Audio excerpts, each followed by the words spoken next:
ఈనాటి దేవుని సందేశం. మన అనుదిన జీవితంలో సమస్యలు వచ్చినప్పుడు దేవుడు మౌనంగా ఉన్నాడని భయపడుతూ మన విశ్వాసాన్ని మనం ప్రశ్నిస్తుంటాం. కానీ యేసు ప్రభువు మన పడవలోనే మనతోనే ఇమ్మానుయేలు దేవుడిగా ఉన్నాడన్న విషయాన్ని మనం తరచూ మర్చిపోతూ ఉంటాం.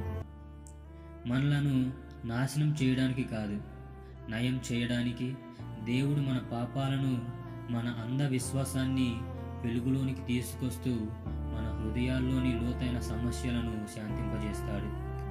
అందుకే దావీదు వలె ఇతరులను తీర్పు చేయడం మానేసి మన హృదయాలను వినయంతో పరిశీలించి నిజమైన పశ్చాత్తాపంతో దేవుని వైపు తిరగాలని ప్రార్థిద్దాం. నిజమైన విశ్వాసం అంటే ఎంతటి సమస్య వచ్చినా కానీ దేవునిపై నమ్మకం ఉంచడం, ఆయన కరుణ మన అంతరంగాన్ని పునరుద్ధరించడానికి అనుమతించడం.